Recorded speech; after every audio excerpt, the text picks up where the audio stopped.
Your contact with this information is no accident. Your search for truth and deeper meaning has led you here. But remember, the truth is not outside you. It comes from deep within you. There is more to this reality than you are being told. And we are all secretly asking ourselves the same questions. Who are we? Why are we here? And what is our destiny?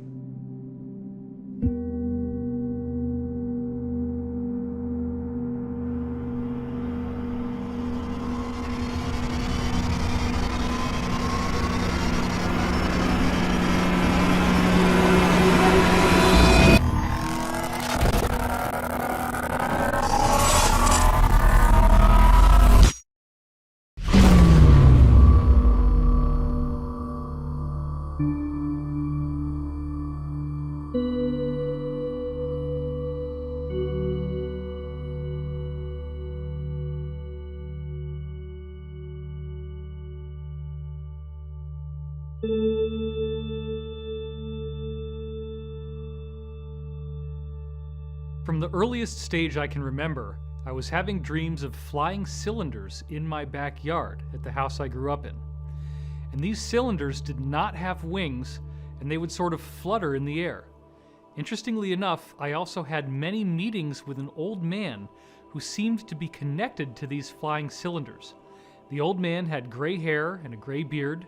He had a robe. He wore sandals. This man had such a connection to me that I actually would cry when I woke up from these dreams. In these dreams, he was telling me that a stupendous event was going to happen in humanity's future within my lifetime, that it would lead to some sort of evolutionary leap for us in what it means to be human. And he also told me that I would have a very key role to play in this awakening. He also said that I would be needing to learn as much about science as possible, and also he gave me a keen interest in UFOs and ancient civilizations. I was taught to spend a lot of time looking into the stone monuments around the world. He told me that was very important. He also wanted me to understand what these craft were that this phenomena was emanating from. A very powerful event happened when I was 5 years old, where I woke up in the middle of the night and I was floating over my own body. My body was alive. I was floating over myself in bed and I could see myself sleeping. But interestingly enough, my astral form, or ghost body, as I thought of it at the time, had the same pajamas on that I was wearing in the bed. So I'm literally looking down at myself, seeing myself sleep, and I then floated down the hallway, feet first. I felt as if there were voices talking. I felt a very strong energetic presence. And then I stopped at the stairwell that I would normally be walking downstairs through. And at that point, on its own, my body turned 90 degrees and then tilted up on a diagonal angle. And I started to drift down the stairs. As I then surged with fear, thinking, oh my God, I'm dying, the experience suddenly terminated and I was not able to go any farther.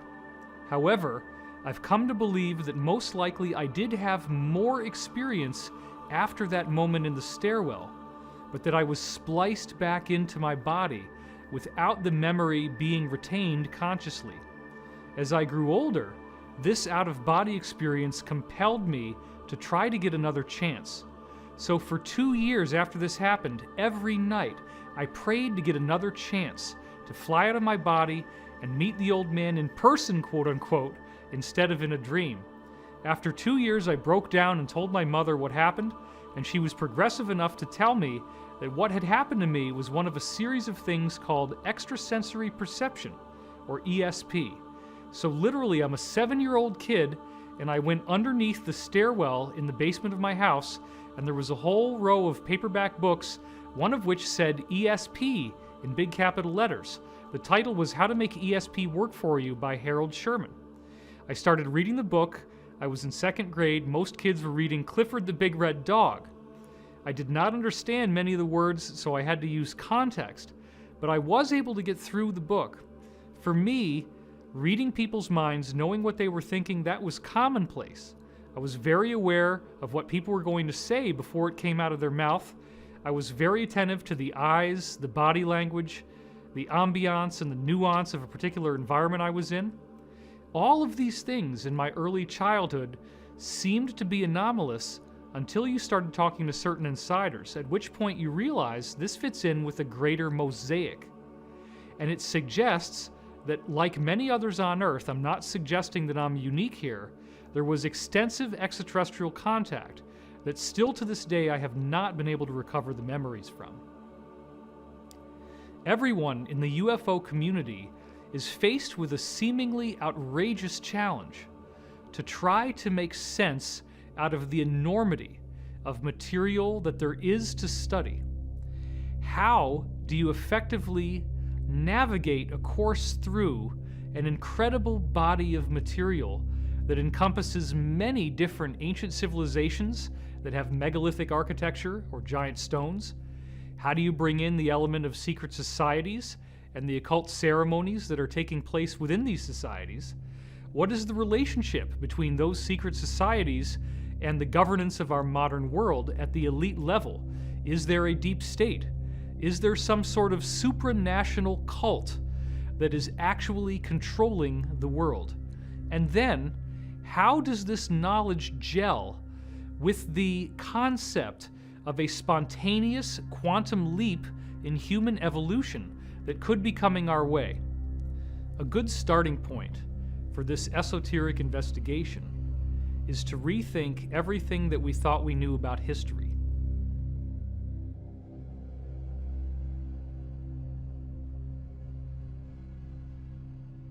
My name is Michael Cremo.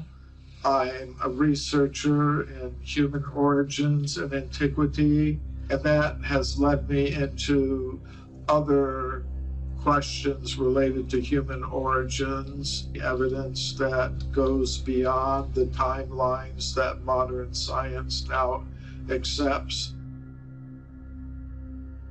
Some people use the term OOPArts. That means out-of-place artifacts.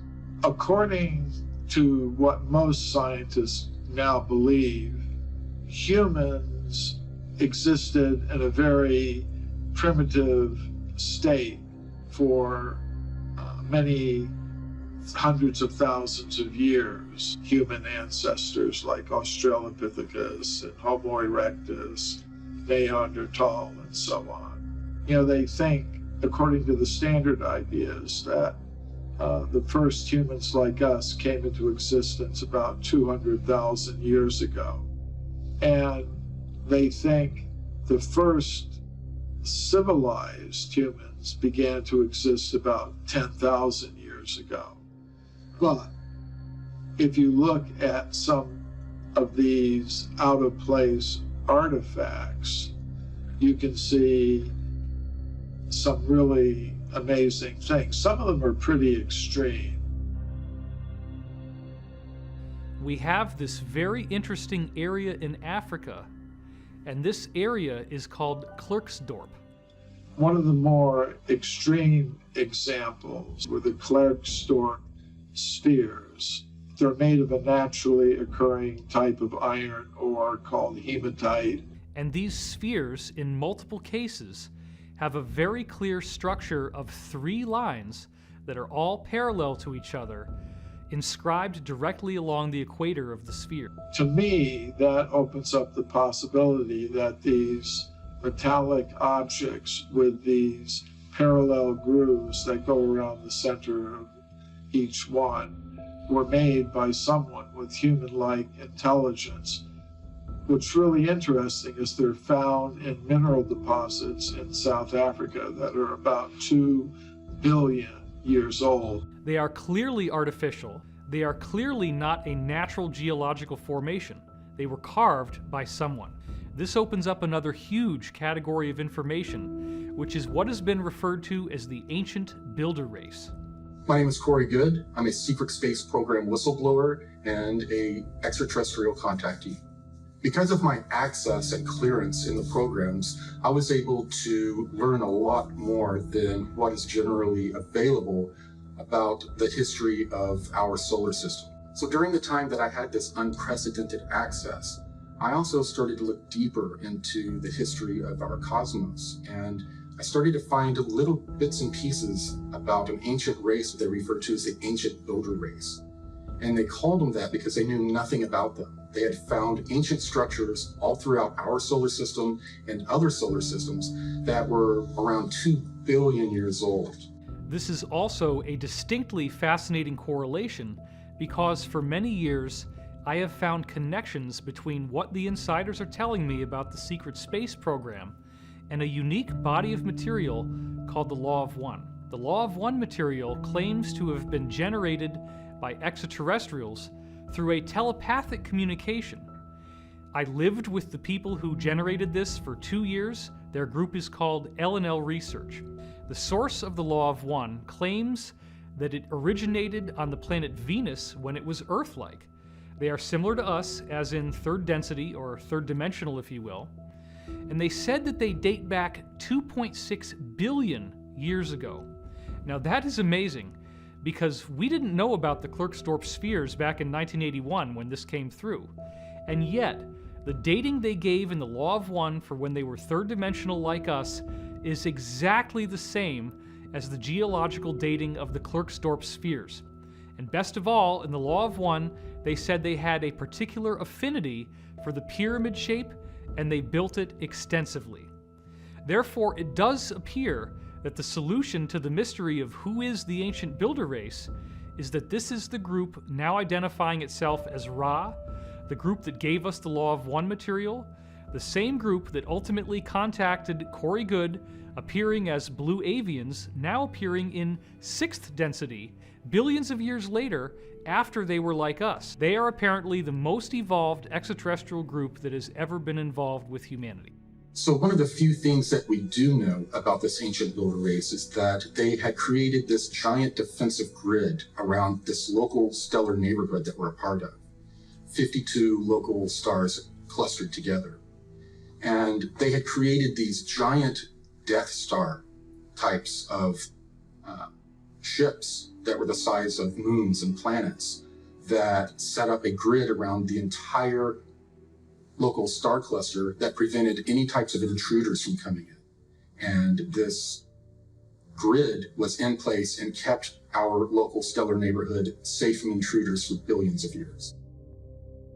It does appear, based on some very understated things they say in the Law of One, that they had quite the vast civilization that they spread out to many neighboring stars.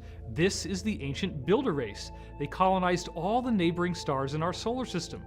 Then you have to ask yourself, what could have survived for more than 2 billion years?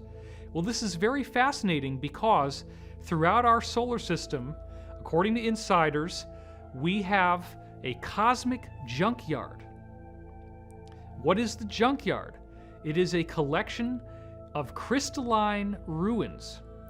These ruins are made of a glass-like material, and the material is not actually glass, it is a transparent aluminum alloy. There have already been alloys of transparent aluminum made by various companies here on Earth, and when they stress test these alloys, they find out that they are 5 times stronger in their tensile strength than bulletproof glass. As our secret space program has apparently gone beyond our solar system with reverse-engineered technology similar to what they acquired in the Roswell crash over 70 years ago now, they found that all of the approximately 54 different stars in our own local group of stars, which are all gravitationally connected, every one of those stars has planets and moons and satellites with these same crystalline ruins on them. Obelisks, pyramids, and domes. Fly by the comets, visit asteroids, visit the moon of Mars. There's a monolith there, a very unusual structure on this object that goes around Mars once in 7 hours. When people find out about that, they're going to say, who put that there? Those obelisks, pyramids, and domes only constitute what is visible on the surface. The ancient builder race spent a lot more energy building inside these moons and planets. We're talking about vast regions that are habitable, where all you really need to do is seal off the door to the outside and reintroduce air pressure. And now you have pressurized an environment that can be occupied by human beings. What I believe is that in 1976, when Viking did this incredible reconnaissance in the bicentennial summer, they photographed something that was a mystery, was at the centerpiece of the NASA raison d'etre for going to Mars, the search for life, and they then never followed up. It's a set of pictures, two separate sets of frames at two different sun angles that show a collection of pyramids, an astounding geometric regularity in this layout. We don't have to prove they're artifacts. All we have to do is provide probable cause to suspect they could be, and then the ethics of science say you got to go and test. When you go back to the original NASA imagery of the Martian surface from 1976, there are two frames that really matter. There's 35A76 and there's 70A13. When you compare what is on these two frames, you can clearly see a city of what obviously appear to be pyramids, which apparently again were emulations of the ancient builder race crystal pyramids that they had found throughout our solar system and beyond. There is a gigantic pyramid estimated to be 1.5 miles wide, and this pyramid is clearly pentagonal, 5-sided. But what is even more fascinating than that is that there are 2 of the 5 corners at the top of the pyramid that are narrower than the others. And when you actually look at the pyramid, it is the 5-star human pattern of the human body. You can superimpose the Vitruvian Man on top of what they call the D&M pyramid on Mars, and it precisely fits. Now, what does that mean? That means the 5-sided pyramid on Mars is anthropomorphic. It is a human image. It is a pyramid built in the image of the human body. So believe it or not, pyramids and obelisks have been found on the moon, on Mars, and on other moons and satellites throughout our solar system that are very damaged and very, very old, over 2 billion years old. This civilization that was on Mars was very aware of the ancient builder race, and that these ruins, as their civilization evolved, they discovered they were very extensive. They were always made of this transparent aluminum crystal, and there are many places you can go where you can go inside a moon and find enormous cities worth of space. I'm Dr. Michael Sala. I'm the author of the Secret Space Program book series. I'm investigating ways to introduce information concerning classified technologies that have been suppressed from the general public for decades and are now going to be released, we think, in the very short future. Some of you might be asking, well, how could giant bases be built on the moon? Well, we know, according to a group of Japanese scientists that released a paper in 2017, that giant caverns have been discovered in the moon, and that one of these caverns is big enough to house the entire metropolitan region of Philadelphia within it. The people who were involved in this ancient builder race seem to have mysteriously disappeared, and the cultures that came after them worshipped them as gods. They would emulate their architecture. The people who were on Mars, which we call the progenitor race, they actually built their own structures that were very similar to what they had found all throughout our solar system. We had Tiamat, which they say is basically a supermassive Earth. And we had Maldek, which was Mars, much smaller than Earth, but it was behaving as a moon around Tiamat. 2 different civilizations had developed, and they were very similar. The beings on Tiamat, they all had these elongated skulls that we've seen in various studies, but they were slightly different. The beings on Tiamat were slightly taller and had different shaped skulls. The beings on Maldek were slightly skinnier and smaller, and again had slightly different skulls, but they were genetically related. They were considered basically cousins. And they had royal families from both sides that were in competition with each other and warred with one another. So at some point, this group that we call the pre-Adamites, they entered into warfare with another civilization that is in our local 52 star cluster. And they developed this plan to harness the ancient builder race grid and to use it as a weapon against their enemies. And this grid, it works through what we call the cosmic web. Every star, every planet is connected with an electromagnetic filament. And that's how portal travel works. You travel through these electromagnetic filaments.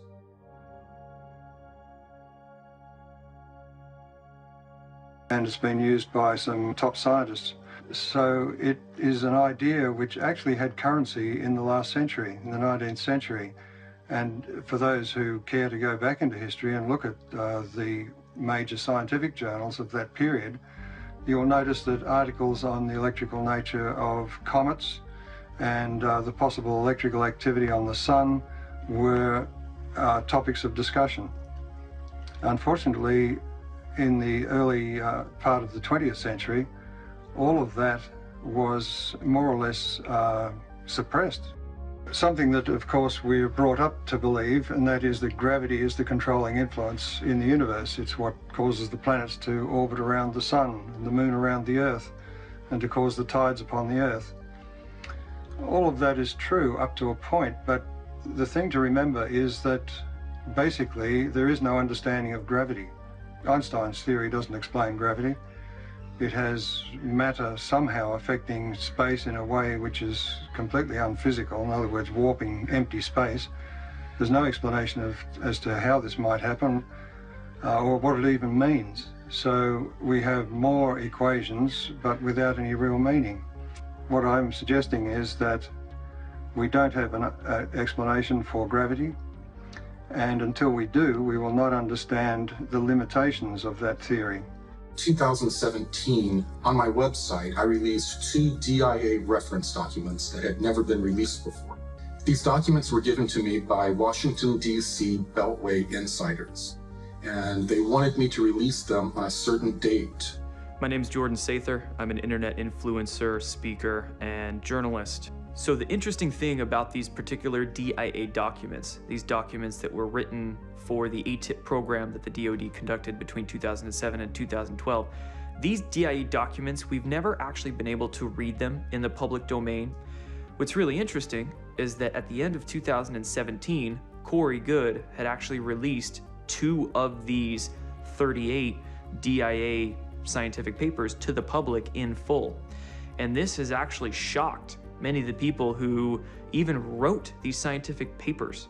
Dr. Eric Davis, he confirmed that Corey Goode was the first person to leak some of these papers out into the public. Corey Goode is unique because he's the first person that I know of that is both a contactee, someone who has had extensive contacts with extraterrestrial civilizations, while also being an insider of actually having worked in some of these compartmentalized programs.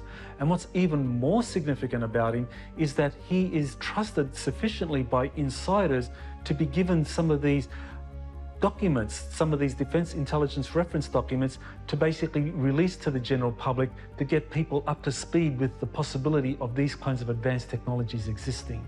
These DIA documents support the idea that wormhole travel is actually possible through the cosmic web. Using this same web is how the ancient builder race built this galactic protection grid around our local star cluster. In this case, the pre-Adamites were trying to weaponize this natural system. And what they tried to do is use this feedback from this grid to cause the star of their enemies to go supernova and to then destroy the civilization. But they didn't time it right, the way that energy passes through this cosmic web, and they chose the exact wrong moment, and it caused our sun to super flare. And when it did, it destroyed Tiamat and ripped the atmosphere away from Mars, and it then also affected the atmosphere of Earth, and all of the other planets, their trajectories changed in this event. The most important researcher supporting the exploded planet hypothesis is Dr. Thomas Van Flandern, and he was the head of the US Naval Observatory in Washington, D.C. And he came up with this theory that between the orbits of Mars and Jupiter, the present asteroid belt, there was once a super Earth, a very large planet that was in that orbital region. And he came up with a paper that actually explained how this planet existed at some point and how the asteroid belt is evidence of this planet's destruction through events that we could only speculate about.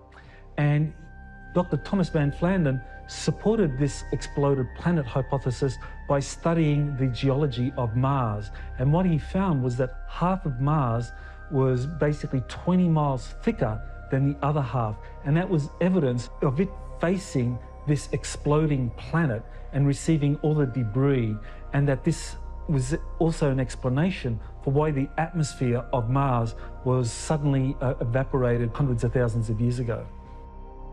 And I heard about it in secret programs that did much more research than what Tom Van Flandern had access to, and the code name for this was Brilliant Pebbles. One of the fascinating things when I first met Corey Goode was that he knew what the code name Brilliant Pebbles meant without me having to tell him. I had already written it up, I already had recordings of people telling me this name. So in the 1980s, scientists wanted to know what used to be where the asteroid belt is. They knew about Tiamat, but they didn't think there was enough debris there to actually corroborate that there was a planet there at one time. They developed this algorithm that traced back over time where these pieces would have been joined and would have been one piece, and where mathematically all of the other planets would have been. And they were able to extrapolate that yes, there was a planet that was in that location, but most of it had been blown further out of the orbit. Interestingly enough, though, there was a project Brilliant Pebbles in 1987 by the beginnings of the secret space program, SDI, enacted by President Reagan, that had to do more with a missile shield. And often they would reuse, within a certain set of programs, they will reuse a program name so that they have plausible deniability of higher, more secretive programs. They would layer them within the same name. And that way, if someone would mention Brilliant Pebbles, one of the scientists would be able to say, oh, no, that just had to do with a missile shield. It had nothing to do with anything extraterrestrial. There's a CIA document that actually has the transcript of a remote viewing session where the remote viewer was asked to look at what happened to Mars just before a cataclysm that occurred up to 1 million years ago. And Joseph McMoneagle was the remote viewer who looked at Mars at the time of it undergoing some kind of planetary catastrophe, probably associated with the exploding superplanet. What he saw was that these surviving Martians getting on these spacecraft, on these planetary arcs, and evacuating to another planet which had a very equatorial region with volcanoes and so forth. This is where the Martians evacuated to. So after the great destruction of Tiamat and Maldak was damaged beyond repairing itself, these pre-Adamites took the moon as a giant ship, a giant conveyance. It was also in the vicinity of Tiamat. They hijacked the moon and flew it to the Earth. And they tidal locked it with the Earth to keep it in place. And they lived on the moon for thousands of years, observing the culture, the development of civilization going on the planet below, and at the same time having certain colonies down where they knew where ancient builder race remnants were. The survivors of the catastrophe who were inside Earth's moon then suffered another massive cataclysm 55,000 years ago, and we now know that this was caused by a solar flash, a massive emission of light, energy, and matter from the sun. Part of the problem when you have these solar flashes is that in addition to an enormous heating of the atmospheres and even the surfaces of planets, which could be up to 1,000 degrees Celsius. We're literally talking about a heat that can melt stone. You also have the sun throwing off a great deal of debris, a great deal of chunky, molten material that will physically strike the surface of planets and moons. This solar flash is what now is being called a micronova. A supernova is where a star completely explodes and nothing is left except for a red dwarf or a brown dwarf. Whereas the micronova causes an incredible flash to occur, but the star maintains its stability and structure in the aftermath. The latest NASA research that's only come out in the last year proves that there are multiple documented examples of micronovas everywhere we look. This is not uncommon. Stars do this naturally, and it is a very normal aspect of a given solar system. So after these pre-Adamite groups from Tiamat and Maldek had moved to the moon, they were there for thousands of years. And as we know now, the solar system goes through a cycle of destruction. We had another solar event that wreaked havoc on the moon. It would appear, based on historical records, that the people living inside the moon did not know that this solar flash was going to happen. It was being kept secret from them by their own governmental elite. I once had an insider who we call Bruce, who described that his faction of the military-industrial complex was only able to go inside these inner passageways in the moon a total of 6 times on covert missions that they sent people in through. And they found a vast amount of control systems where you walk into a room, the lights come on, you have these big giant screens that are very wide with displays on them, there are control surfaces in front of them, and it was gorgeous. And this goes on for miles and miles and miles, countlessly. Everywhere you look, there are these bodies that have not been cleaned up because the amount of square footage inside the moon is so vast and the amount of depth is so vast that huge regions inside the moon have never been cleaned up, never been explored, and there is a horrible stench from these decaying dead bodies. And the remnants that survived that new catastrophe of pre-Adamites loaded up into their last 3 motherships from their home planets. And they flew those down to Earth. They were damaged, and it was more of a crash landing. Later on, when our secret space program located the remnants of these ships under the ice in Antarctica, they named them the Nina, the Pinta, and the Santa Maria. So when these 3 motherships crash landed, the pre-Adamites that inhabited them began to cannibalize the technology and materials to build out a great civilization. And this civilization would later be known as Atlantis. Another important historical reference to existence of advanced civilizations is Plato's description of Atlantis. He described an island continent with incredibly advanced technologies, with a wonderful canal system and concentric rings, that this was something that was built in a series of islands, and it was the center of a vast empire that existed beyond the Pillars of Hercules. And many people speculate as to where Atlantis is, but I believe Atlantis is probably the western portion of Antarctica, especially around the Palmer Peninsula, that this was, prior to 9700 BC, actually ice-free. They landed in Antarctica, where there is apparently a pyramid that, if you could see it without the ice covering it, is much larger than the Great Pyramid of Giza. That pyramid was a landmark for the surface feature of something that is predominantly underground. There are enormous ancient builder race ruins underneath the surface in Antarctica. The progenitors crash landed in Antarctica, but at the time, the Earth was on a different axial tilt, and Antarctica was not covered by ice.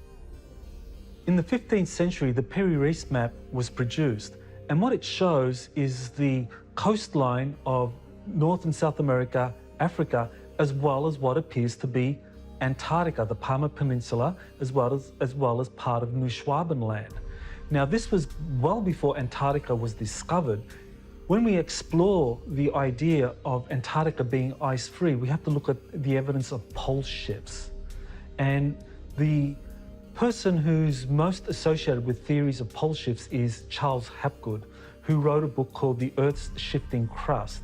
And his book was supported by Albert Einstein, who wrote the foreword to it, and basically believed that Hapgood was correct in terms of his theory, how the pole shifts approximately 40 degrees from one age to another age. This pre-Adamite group, while their civilization was thriving on Tiamat and Maldek, they became very, very proficient geneticists. And they brought that with them to the Earth. And when they got to the Earth, they found inhabitants that were humanoid beings. They then started to play around with the genetics of these early humans and develop them into a number of different species, including hybrids with animals that they used as a slave force. So the people who crash landed in what we now call Antarctica began to introduce their DNA into the genetic material of humans from Earth. And those people who were cloned out did have the elongated skull physiology. Apparently, there were two royal lineages that go all the way back to the source planets themselves, and they have slightly different features. When you look at the elongated skulls, some of them have a distinct bun-like bump that looks almost like there is a ball on the surface of their head there, whereas other elongated skulls have a smooth slope without that bun-like protrusion. This apparently refers to the two major types of extraterrestrial lineages from this exploded planet. So the pre-Adamites thrived for thousands of years and became the Atlanteans. 11,800 years ago, our sun had another micronova, and this was one of the more severe micronovas. And as the ejecta from the micronova left the sun, it impacted the moon and also Earth. According to the maps Charles Hapgood supplied and ice core samples, two British researchers, Rand Flem-Ath and his wife Rose Flem-Ath, wrote a book called Atlantis Under the Ice. What that book shows is that West Antarctica, the Palmer Peninsula in particular, was actually 40 degrees north of its present location in the temperate zone. And that approximately 9700 BC, this is when this coincides with what Plato described as the time Atlantis collapsed into the ocean, that this is when the pole shift occurred. And so that coincided with that region of Antarctica moving down towards the South Pole and it being frozen over, and everything that was in that continent was flooded and flash frozen. And so, according to the maps and the ice core samples, what we can see about Antarctica is that indeed West Antarctica has been ice-free for significant periods because the ice core samples only go back several thousand years at most. Whereas when we look at the ice core samples from East Antarctica, these are millions of years old. When the Earth shifted on its axis, it caused Antarctica to move from a lush tropical zone to a colder region. And it did so quickly that it flash froze the waves that were leaping over the continent. Several years ago, the CIA declassified a document that was authored by a geologist by the name of Chan Thomas. That document is called the Adam and Eve Story, and it describes a cataclysmic series of events associated with a pole shift of up to 90 degrees, where the Antarctic and the Arctic, those both flip approximately 90 degrees so that they are now at the equatorial zones of the planet. With a rumble so low as to be inaudible, growing and fuming into a thunderous roar, the earthquake starts. Only it's not like any earthquake in recorded history. In California, the mountains shake like ferns in a breeze. The mighty Pacific rears back and piles up into a mountain of water 2 miles high. and starts its race eastward. With a force of 1,000 armies, the wind attacks. Within 3 hours, the fantastic wall of water moves across the continent, burying the wind-ravaged land under 2 miles of seething water coast to coast. Central America suffers the same cannonade. South America finds the Andes not high enough to stop the cataclysmic violence pounded out by water in her berserk rage.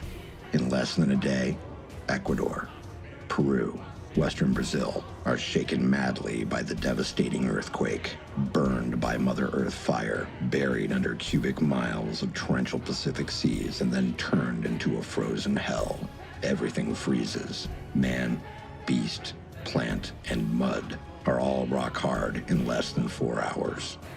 Europe cannot escape the onslaught.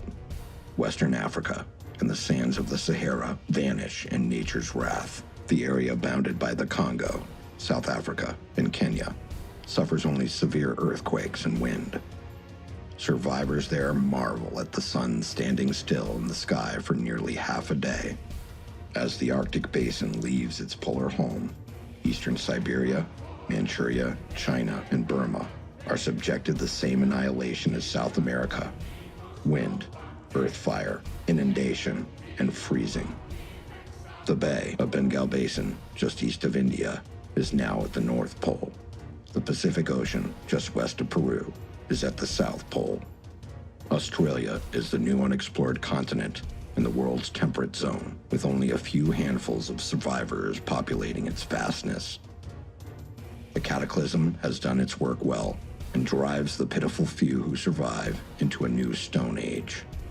Once more, the Earth has shifted its shelf, with the poles moving almost to the equator in a fraction of a day. Again, the atmosphere and oceans, refusing to change direction with the Earth's shell, have wiped out almost all life. After this tumble, we'll join Noah, Adam and Eve, Atlantis, Mu, and Olympus. When we look at ice core samples, it doesn't support a pole shift occurring to that extent, not 90 degrees, but certainly 40 degrees or less. That's what the ice core samples support. These cataclysms would result in large loss of life throughout the planet, and that there would be portions of the planet, however, that would escape the worst of these winds and of these tsunamis, and those would be the survivors that would build civilization again from the ashes of that great catastrophe. Thanks to the insider testimony of Corey Goode, we have now discovered that the people with the elongated skulls are survivors of a catastrophe that took place in our solar system. And what I find uniquely fascinating is that once they crash landed on Earth 55,000 years ago, they quickly made a treaty with each other. Even though they were at war, they decided to coexist on the Earth. One lineage said, "We will take what we would now call Africa and Europe." The other lineage said, "We will take South America, North America, and the eastern half of Asia." Now, what I find particularly intriguing is that when you look at the pyramid architecture that occurred in the aftermath of this treaty, there are slight variations. Each of these original lineages had unique styles to their pyramids. Let's talk about the pyramids that you see in Egypt and throughout Africa, and how those pyramids have smooth walls going up that are very distinctly not terraced. Then, when we go to Mesoamerica, we notice that there are distinct differences in the architectural style, where now you have step pyramids, which almost consistently show different courses. Officially, they've been programming us that pyramids are built in Egypt and Central America. And that's wrong, because the pyramids have been built on all 6 continents.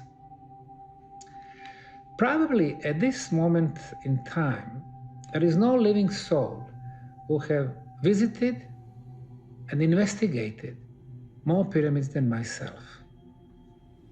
In China, 250 pyramids near the city of Xi'an. We have pyramids in Indonesia.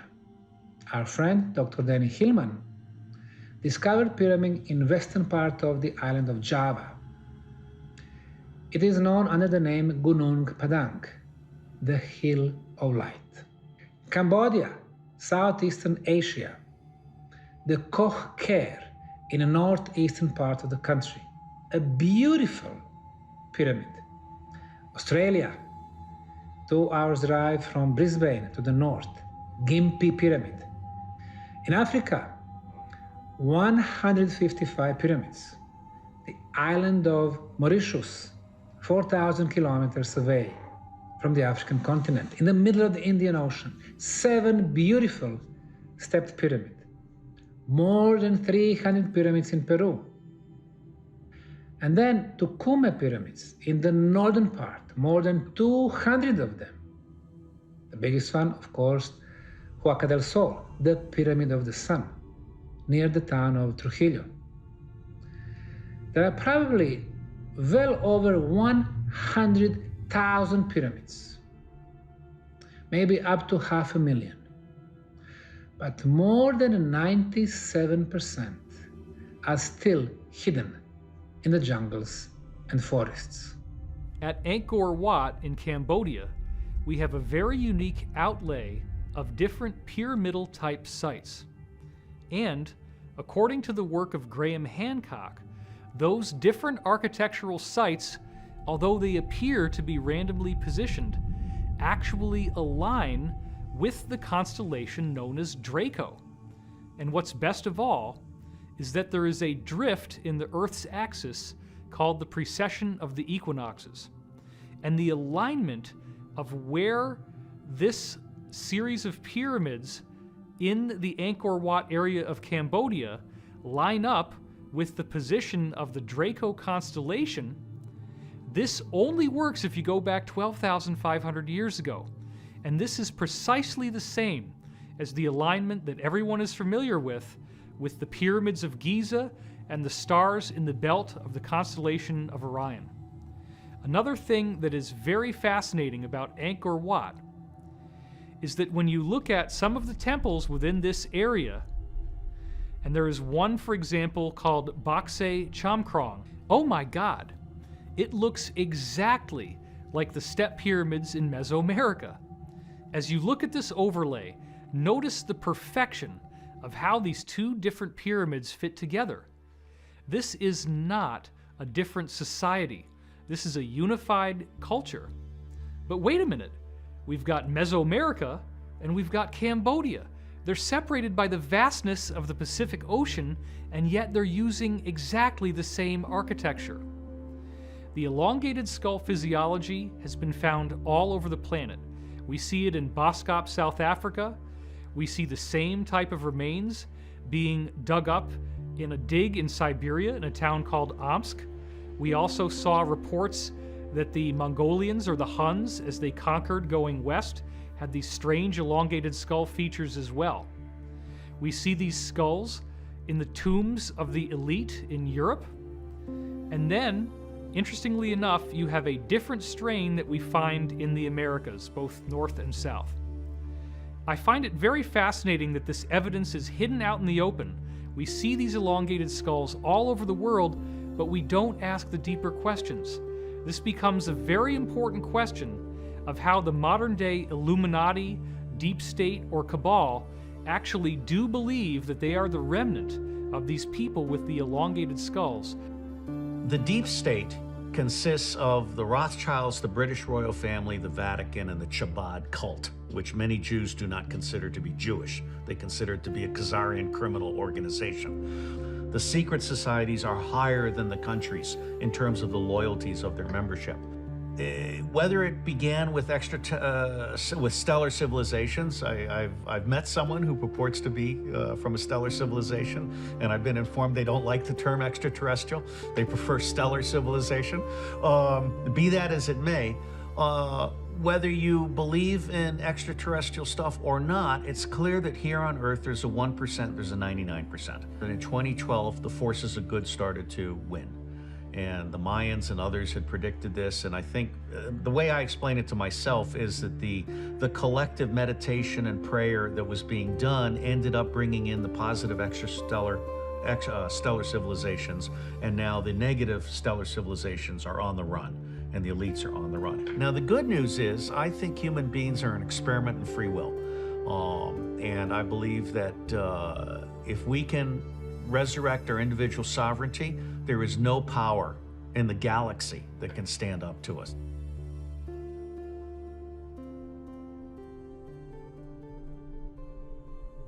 As I got older, there was another series of high strangeness events that took place. I was often having high fevers as I grew up. And these fevers were correlated with two distinct phenomena that would always happen.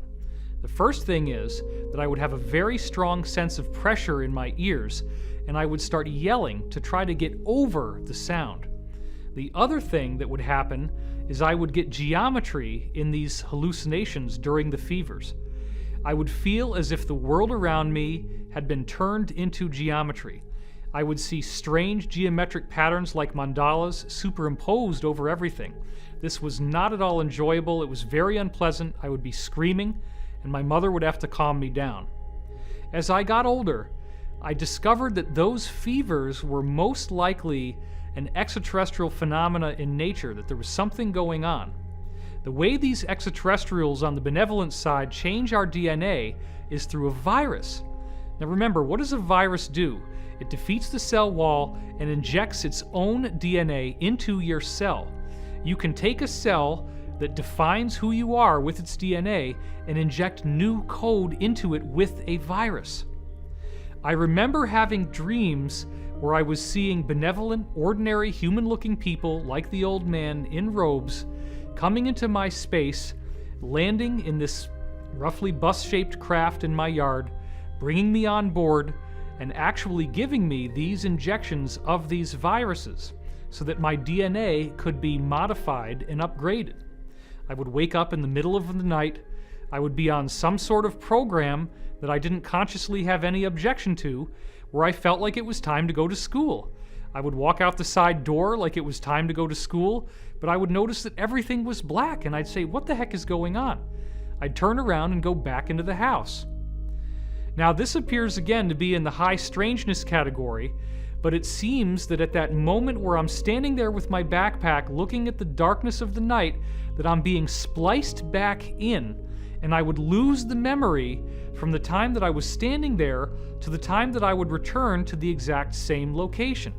This is actually a very common thing that you read about in the contactee literature regarding these extraterrestrial contact experiences. Now, it would seem in these experiences that I was being brought on board some sort of extraterrestrial craft, there was some sort of training taking place, and these classes actually could take place for potentially weeks of time, and then I would be spliced right back in till the moment I left. It does appear that there is a whole section of my life that I have no conscious access to at this time, and certain insiders have told me that because of my unique family background, where the Wilcock line is an English aristocratic bloodline from Yorkshire, that I apparently do already have some of this extraterrestrial DNA. Right now, millions of people on this planet are already in contact with extraterrestrials and they don't even realize it. These beings are contacting us through our dreams and through our subconscious, and many of the thoughts and ideas that we're coming up with don't originate from us. The purpose of contacting people through their dreams and subconscious is to acclimate them and prepare them for open face-to-face contact. Well, I'm James Gilliland, and we're here at ECETI Ranch. Well, ECETI stands for Enlightened Contact with Extraterrestrial Intelligence. Yeah, the beginning of ECETI actually came in visions. And I kept seeing visions of this massive mountain. And when I first came on the property, it was just unbelievable. It was like a movie out of the Old Testament or something. The mountain just, clouds started changing. There's a giant lenticular cloud. It was lit up orange underneath.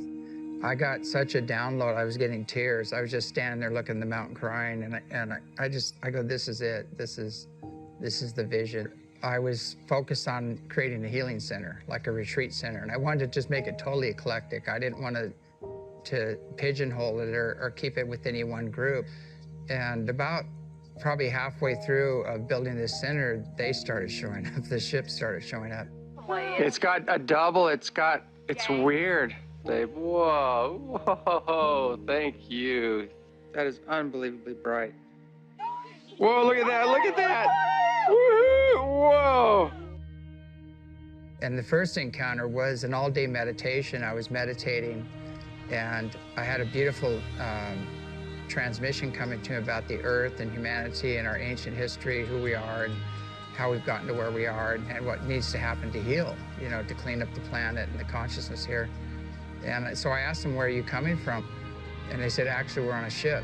And I didn't even make it to the door, and my sister and her friends came up banging on the door, and they go, did you see it? Did you see it? And I said, see what? There was a huge light ship hovering right over the house here. So that was my first encounter where I realized I needed to start doing some research on tying in the higher dimensional beings and the spiritually and technologically advanced off-world visitors into the spirituality side of things. When you go within and start expanding in consciousness, we find out we're not just a body and a personality, we're a spirit and a soul, and that's a multidimensional aspect of ourselves. And so as you expand in awareness, you start taking in these other dimensions, and contact is a natural occurrence when that happens. My name is Barry Littleton. I do stock trading, level 2 options, and I also am involved in social services. In the UFO field, I'm kind of just stepping forward. It started off with childhood experiences, so that's one of the things, but then I went into what I call adult onset experiences, which included missing time. So we're looking almost 20 hours of my life was missing behind being upon board these ships. When I talk about it now, it sounds very uniform, but it took a lifetime to put the pieces together. Instead, I was more into hiding it to a degree and trying to just be normal and whatever it took to kind of try to blend in instead of talk about these experiences, anything like what I'm doing now.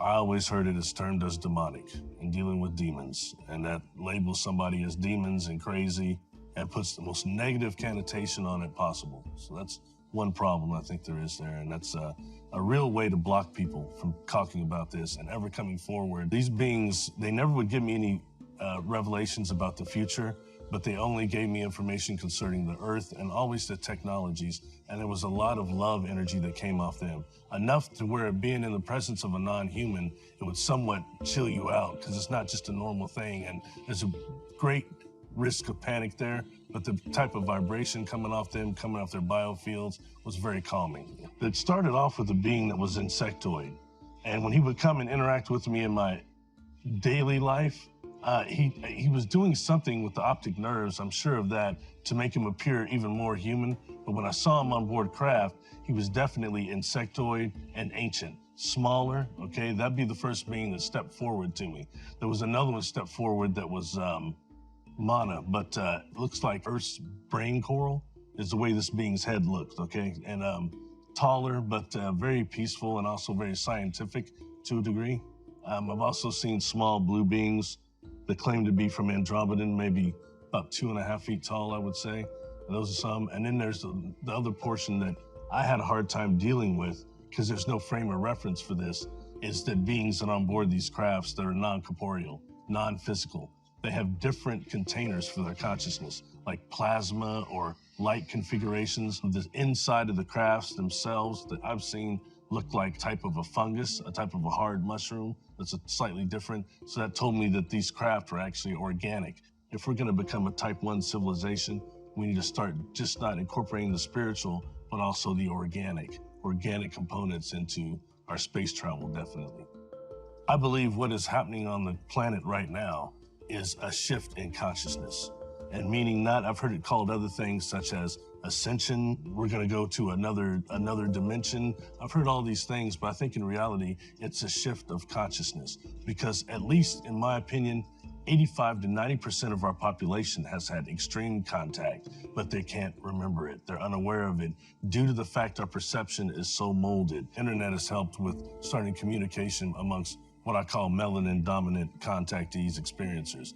And like I said, it was the indoctrination of religion that kind of stopped that to a degree. But right now, I think that the fact that certain people are coming forward and taking it through darts, a few darts, is making it more accessible to others and others more comfortable about it. I believe they are reaching out because they're wanting right now to help us with this shift in consciousness.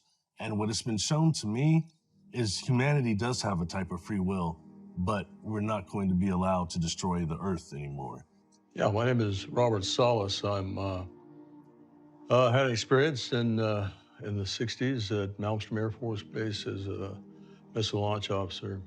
When this incident happened, right afterwards, we were ordered to sign a non-disclosure statement. And that had very strict penalties if we broke that. The incident was classified.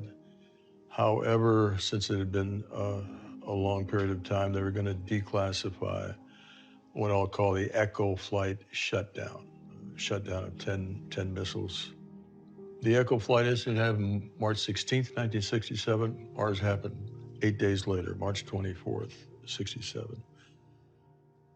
In addition to that, there have been many other incidents involving UFOs at nuclear missile sites. It happened again at Minot in 1968. It happened at Whiteman Air Force Base, right, and other bases, similar incidents. It took time to get to the point where I realized that we were certainly not alone in the universe. And I had plenty of time, of course, because I couldn't talk about it. But eventually I did get to that point, and it was a kind of awakening that what we were doing on Earth here, building up nuclear stockpiles, having the ability to completely destroy every living thing on the planet, was not acceptable, not only to us, but to others in the cosmos. The bombings of Hiroshima and Nagasaki still haunt me. I think about that a lot. And the fact that we could easily be involved in nuclear war today. We've done it with Chernobyl, we've done it with Fukushima. That's immoral. It's immoral to the whole human race. We can't just adopt the morals or ethics of one particular country or group of people. We're talking about humanity as a whole and how we fit into the cosmos. You know, we are, it should be obvious to everyone by now that we are not alone. And it's ridiculous to think that we are. And the entities have spoken. They have said, you should not have nuclear weapons. My name's Peter Maxwell Slattery, and I'm from Australia, and I'm a lifelong experiencer with probably the largest catalogue of UFOs, paranormal activity captured on camera and video in the world. There's so many different types of crafts that I've filmed, whether they look like they're plasma, they're morphing, changing shape, these egg-shaped type crafts, pearls, and that's, you know, we look at the translated word of Buddha, they talk about pearls in the sky that brought the gods down to earth to visit man. I've always been an experiencer since a young age. It started off with telepathy. Not long after that, I started to see grey aliens, but they were white. I didn't know if they were alien, you know, angels, demons. I just didn't know what it was. My journey with coming out about my experiences was the hardest thing I have and ever will do, in my opinion. I've been shot at. I've had death threats. I get hate mail almost on a daily basis. And I didn't ask to go on the news or to talk about this. I had the news come to me and ask me if they could use my footage, and I just wanted to know what the hell was going on. I went and got brain scans, I went and talked to people. I thought I was literally going insane. A lot of us do think about suicide. We think about just going away and never ever seeing anybody ever again, or just completely forgetting about this reality and going back to a 3D life. To tell my mother and father, my brother, my stepbrothers and sisters, friends, I was sort of stupid to some extent, thinking people are just going to believe this because I experienced it. Because when it's happening, it's like, you know, the world needs to know this. This is the most important subject. It goes through everything to do with energy, agriculture, society, everything we can think of, space travel, our consciousness and how we treat each other. This, hands down, is the most important issue. Every aspect of your reality changes when you're experiencing what I call multidimensional reality. An experience that I've had that really touched my heart with the start of all this was I was in my lounge room and broad daylight, middle of the day, and I was approached to what I can only call is liquid blue light beings. Now, before this experience, I'd seen these liquid blue light orbs coming in and out of my house.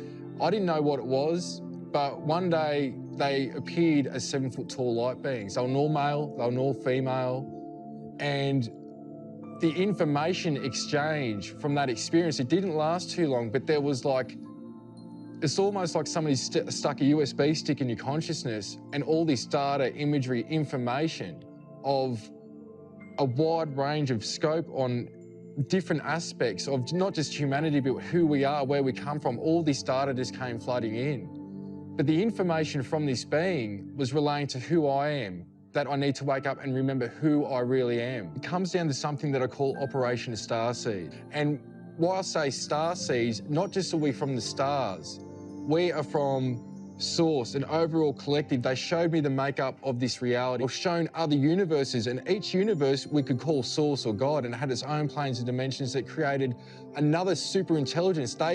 These universes were cell of a bigger intelligence. And so from that understanding and that experience, they were showing me that we've come down the planes and dimensions as strongest souls right now to help uplift the consciousness evolution here. We're here for conscious evolution to help humanity help themselves.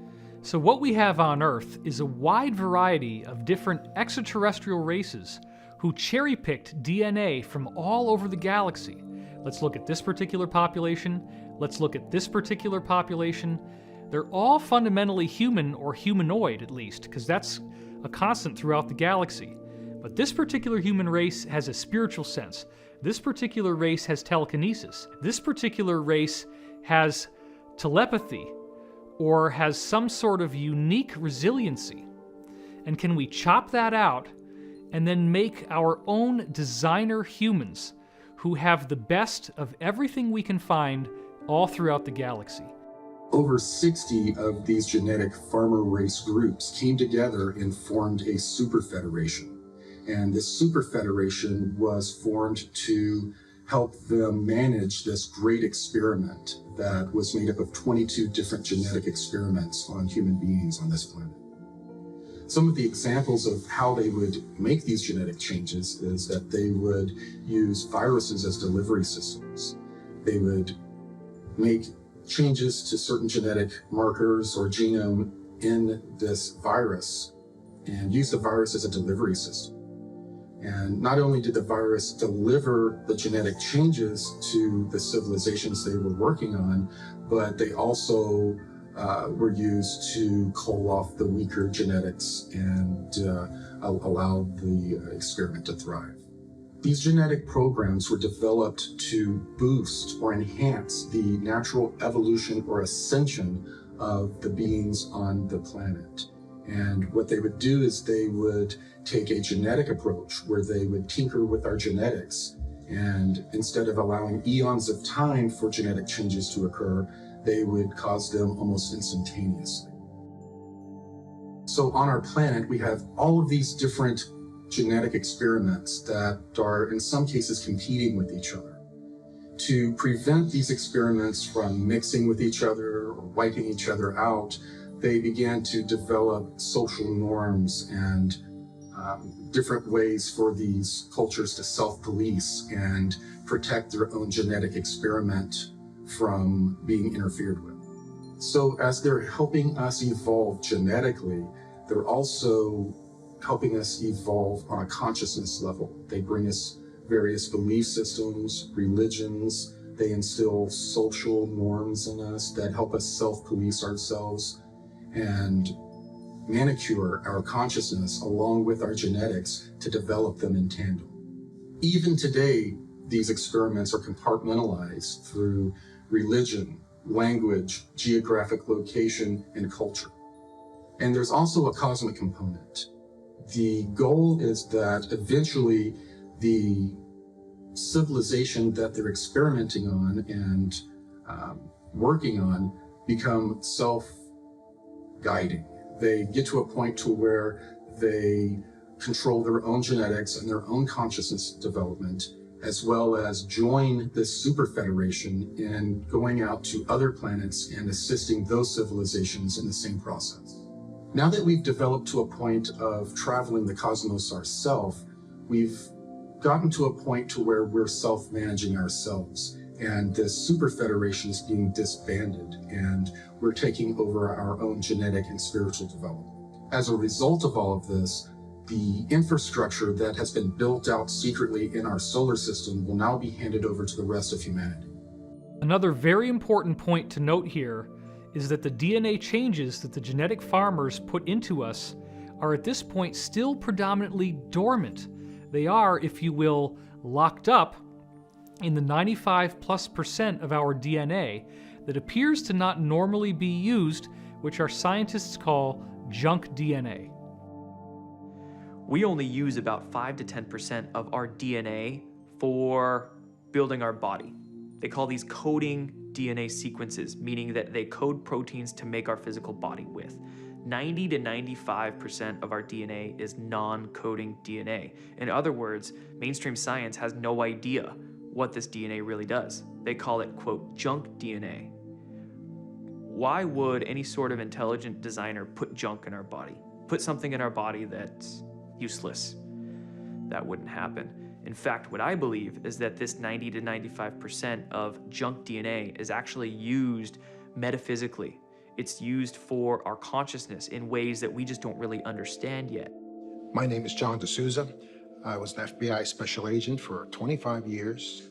One of the things that I notice at the FBI and in any law enforcement group really is that they are demonstrative of the larger rule that there's always a percentage in any segment that demonstrate these extraordinary powers, these extraordinary abilities, 5, 6, 7%. Luckily for us, they save extraordinary numbers of people's lives using those abilities.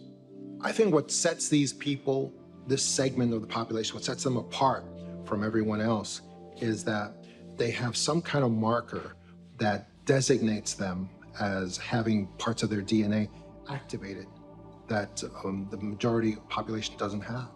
And that's something that's evident no matter where you go in every group. There's always that segment, that remainder of people that they just activate. One of the first great experiences of the paranormal that was shared by me and hundreds of other law enforcement officers was what we called the Indigo Kids of 9/11.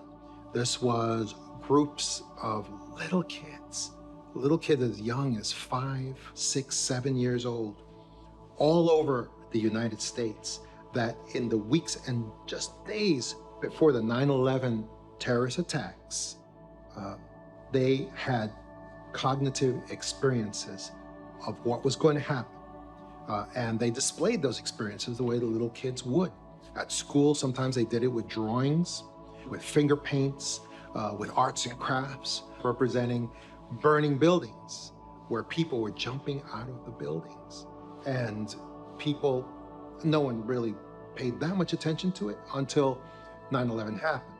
And then we in law, we set up all these intel centers saying, report anything at all that occurred just before 9/11, anything suspicious, anything at all, doesn't matter what it is. And people did. People reported these little kids. They reported them as having dreams and visions and arts and crafts representing what happened on 9/11. So we had to go investigate these little kids for possible connection to terrorism and their parents. We had to go question them, and we did. And in every case, they had a vision, they had a sense, they had a remote viewing, they had something of that sort, and there was no physical explanation how they could have known. And that's the Indigo Kids of 9/11. It's very evident to me that corporations and government intel agencies are very intent on monitoring and identifying everyone who's had these anomalous experiences, because they want to identify them, because later on, they're probably going to scoop them up. It's like gun registration. You got to know where the guns are so you can get them all later on. Now, certain cosmic laws were established for these genetic experiments. To avoid violating these cosmic laws, some of these ET genetic farmer races would incarnate as humans and allow themselves to be experimented upon.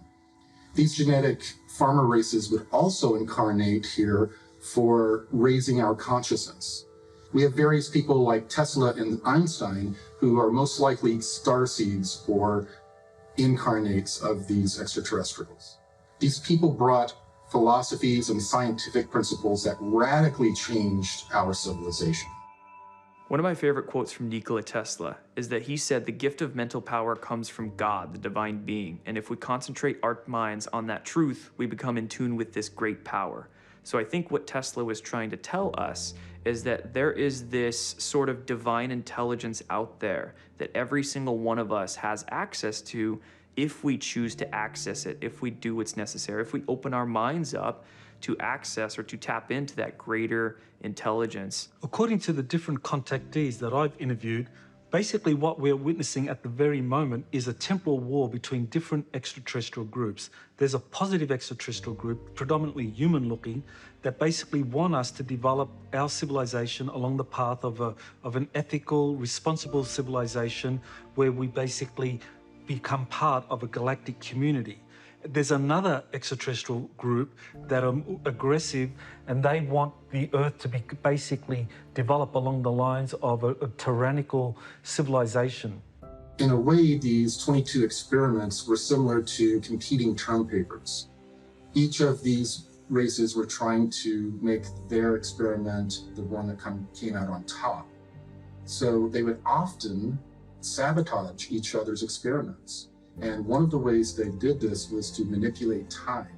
And this is what led to the Mandela effect that we're experiencing today. The Mandela effect is this idea that people have different recollections of historical events. The most famous one is some people remember Nelson Mandela dying in prison and others don't. What the Mandela effect represents is it's an echo of this temporal war that different extraterrestrial groups are trying to take us down one timeline or the other, depending on which faction is dominant at any time. There's a long history of colonization projects and starting over. The best evidence of that is called Gosford glyphs in Australia. So the first landings were actually in Australia, not in Africa. It's written in the stone on the Gosford glyphs, and it talks about how a ship came down. There was a Denisovian man, the original man that was here. They added their genetics to him, and they created the hybrids. When they did this, they manipulated to create basically the Aboriginal, the original people. And it was so they could incarnate into that body and have the Earth human experience. When I talked to the king of the Raven tribe, Ulukai Brendan Murray, a lot of his information tied in with James and myself through contacts. The tribe used to meet the star people there. And then what happened was it was all positive and consensual. But then something happened with time where other beings were turning up and started to actually remove people from that site and take them on their crafts. And in a time when the human DNA had that multi-strain, like 6 double helixes instead of the 2 that we've been hinted to, where the people would transform and escape these the kidnappings from these crafts. And the older people informed me that they were taking people off to other continents and creating new humans out of our DNA here. And it was a group from the Orions who were meant to be coming and doing the kidnapping. A negative ET group. Right across this continent, the DNA become attached to the land and the land attached to the actual DNA. We are no different to the planet itself. We're just a fractal. I know that there was 7 major forms of our DNA created in the first place. And I know that some people talk about when there was 7 major forms of DNA was first created, that they created another, like a future form of another 5, like semitones, for the development of the interbreeding, so that when these different physical aspects come together to create new life, then the soul structure was different as well from the previous generations. So that soul structure was already implemented in the ethos. So it's like music, there's 7 major tones, 5 semitones, which makes 12. The creators understood that there was a time when these 7 major forms of humans were going to start to mingle. And so they allotted these 5 extra tones or semitones for them people to be interbred with and to become interracial. Now, a lot of elders, whether it's in America or Australia or other cultures, they talk about that they were seeded by the Pleiadians. We also have a lot of rock paintings and cave art depicting what we call the Wandjina, the sky beings. My name is Clifford Mahudi. I'm a Zuni Pueblo Indian, and I have been working to get a lot of information among the indigenous groups, especially the North American Indians and our neighbors to the south, our brothers and sisters, the Mesoamerican Indian people. And I'm doing this because it is about time that we start gathering the information to convey and pass on to future generations.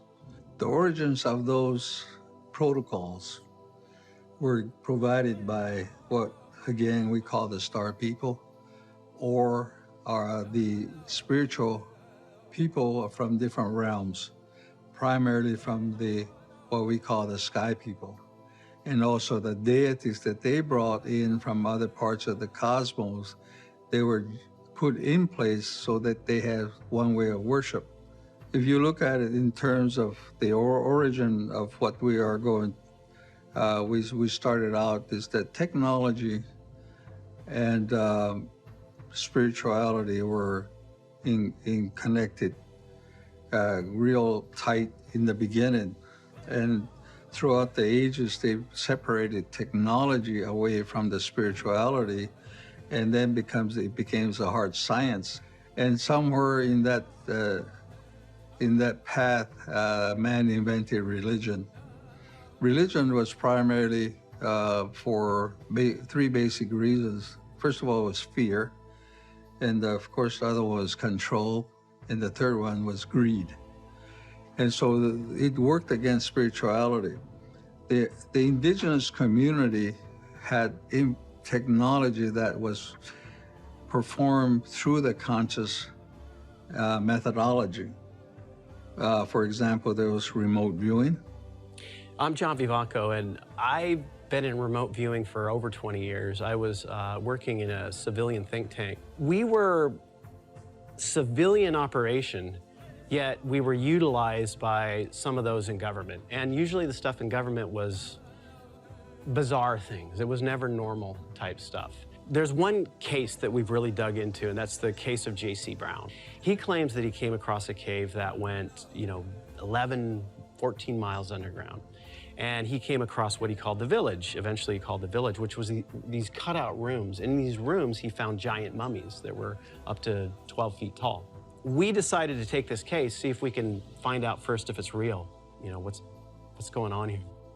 Digging into these giants, we went further, right? So we also go and we identify the location where we can find them, the whole 9 yards. But as far as the giants are concerned, these are from an ancient civilization. These beings have been on Earth for a very long time. When we looked at where they originally came from, it was a seeding on one side, like humans, for instance, and then alien intervention, where they had genetically manipulated this species to be the way they are. And what happened with them was that there was a major cataclysm. This is probably around the time of the flood, so they were still around. And a major cataclysm occurred, especially up in the flooding up in the Pacific Northwest, that wiped them out. And this cave system that these giants went to, was them trying to escape. and get out of the way of this cataclysm. Now, you had humans who survived this cataclysm.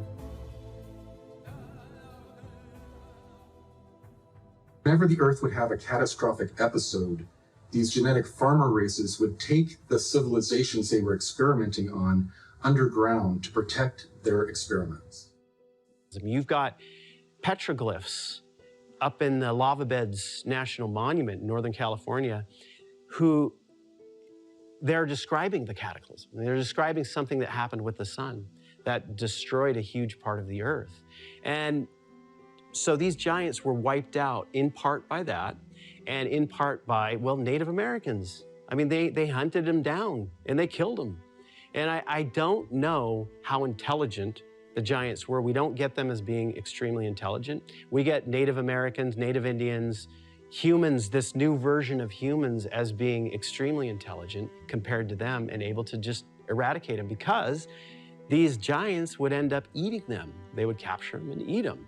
We looked at the reality of his find, and then we also looked at what he was doing at the moment he claims that he found it. And those two things lined up. So we're getting giant mummies. We're getting weaponry. We're getting strange symbols on copper plates. Everything that he claimed that he found, we saw in our remote viewing data. The copper scrolls are 20,000 years old. They've been dated.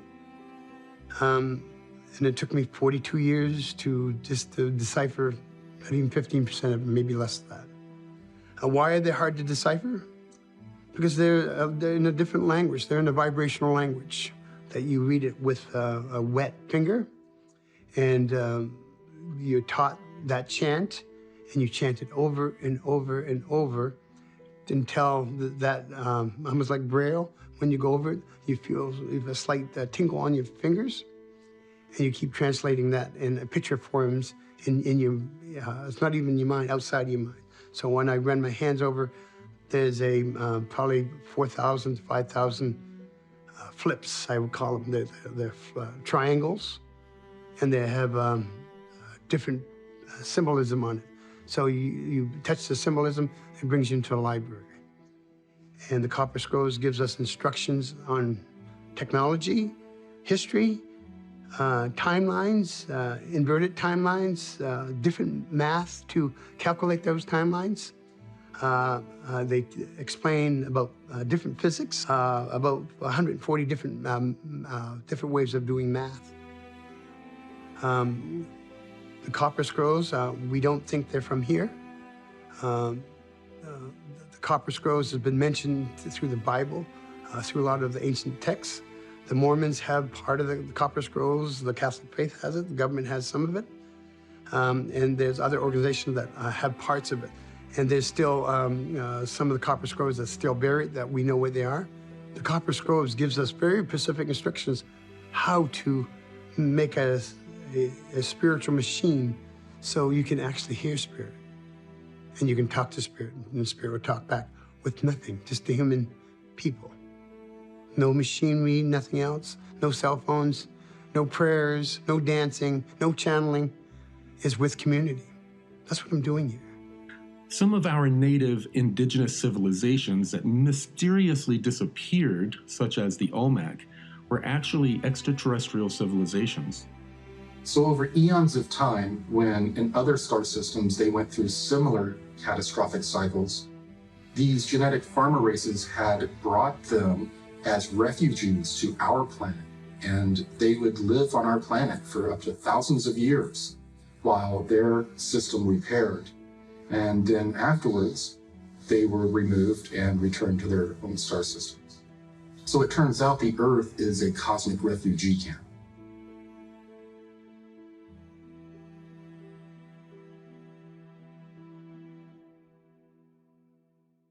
So the things that we see in the Bible as apparently metaphorical are actually real stories. They are real pieces of information. And this, I believe, includes the idea of Jesus arriving. So the group that Jesus came to oppose actually hijacked his message, and as of 325 AD, created the New Testament, where they very selectively manicured Jesus' message to remove the teachings that they thought were anathema to their agenda. So apparently, Jesus spoke to one of the original apostles, Apostle Peter, about reincarnation. This apostle then said that reincarnation was the great secret teaching of Jesus. By removing reincarnation from Christianity, the Roman elite were able to create an airtight Trinitarian doctrine, where the Trinity is God the Father, God the Son, and God the Holy Spirit, and there's nothing else. The Holy Spirit becomes this sort of mystical thing that is not gendered feminine.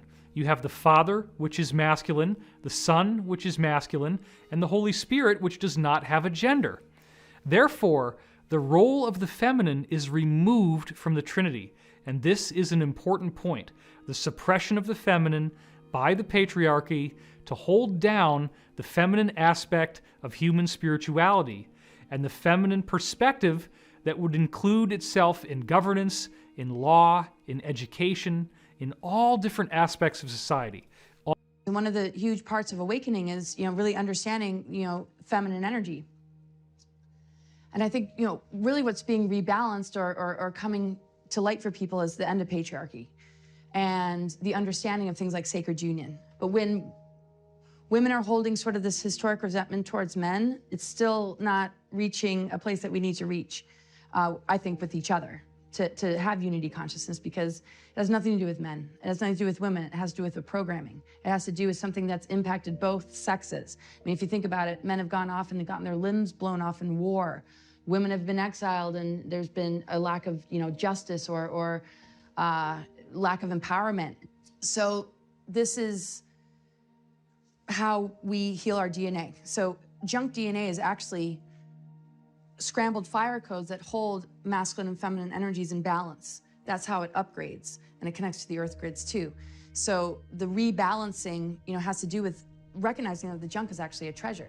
And if we could see this reality as a really unbelievable love story, the love story is that we're seeking, truth. We're seeking the authentic. We're seeking the divine, and that's within ourselves. And we're divorcing the imposter. We're divorcing the system that has betrayed us. It's like a partner we would never want. It doesn't matter if it's masculine or feminine. It's not healthy, it's toxic, and it's cruel. So the rebalancing, I feel, has to do with, living this life like it's a true love story. But I think this is a huge deal for both, men and women. Men are getting more in touch with their inner feminine. They're willing to maybe share emotion, be more vulnerable. And women are, refusing to, be victimized. And it's all rising to the surface. But it doesn't come down to the gender as much as it comes down to that individual's relationship with their own inner masculine and feminine. And that's why, it's not about a rebalancing because something that the men did wrong. It has to do with overthrowing a system of control that has impacted and infected everyone. I do believe that Jesus' teachings dealt a fatal blow to the so-called Illuminati agenda of the Roman Empire at that time. The Illuminati actually believe that being nice to people, forgiveness, compassion, that these are weaknesses and the tools of our enslavement. And they believe that by being free of those encumbrances, that they are superior to everyone else.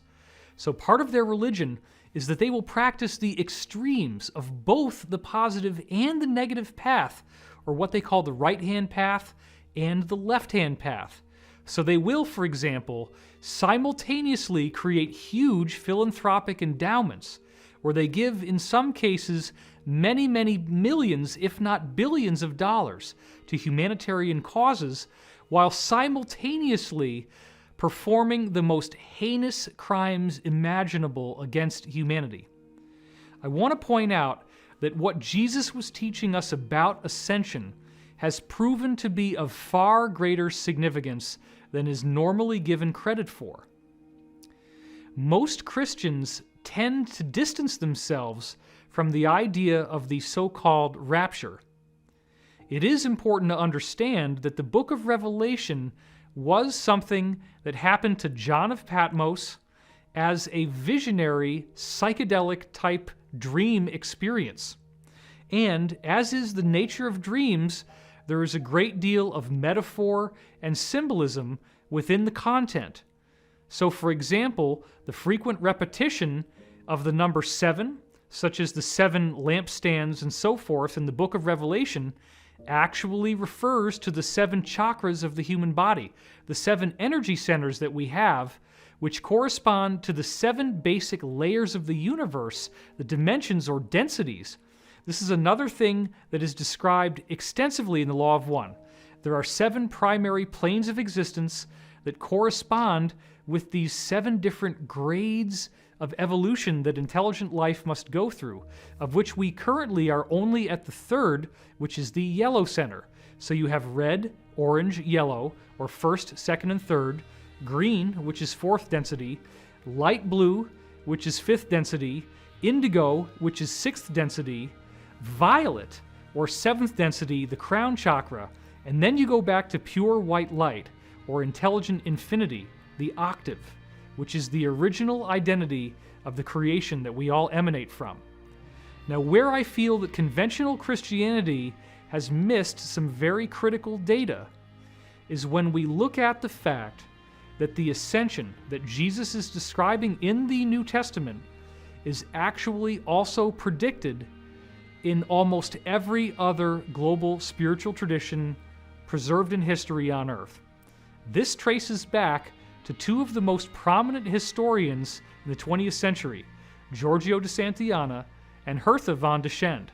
They wrote a book called Hamlet's Mill, which was their magnum opus, and in this book they tied together these legends from 35 different ancient civilizations on Earth, where they all had information regarding this 25,000-year cycle in the Earth. The 25,000-year cycle appears to end with a solar flash, a catastrophic event which also represents a spiritual activation for those on Earth who are ready to appreciate its energetic benefits. So within these secret programs, scientists have become aware of what they're calling a galactic superwave. This wave is traveling through our galaxy and has multiple layers. They describe it as being a giant dust cloud, but with different energetic variables. What they had figured out is they had flown craft out to these locations, and when they did, the energy had a very strange effect on the consciousness of the inhabitants of those craft. People who were positive would bliss out, and people who had more of a negative vibe would become more so. And they described this as an end-time madness that is carried through this wave that travels through each solar system. And when it does, the leading edge acts as sort of a Christ consciousness that forces people to judge themselves and to deal with their own karma and traumas or experience end-time madness. Dr. Paul Laviolette is the first person to have studied the existence of galactic superwaves and basically looking at evidence that through different historical epochs there have been these great concentrations of cosmic rays impacting the Earth. And Dr. Laviolette had an extraordinary theory for the existence of pulsars. He believed that these were artificially created by advanced extraterrestrial civilizations as warning beacons to newer civilizations such as ours about the existence of these galactic superwaves.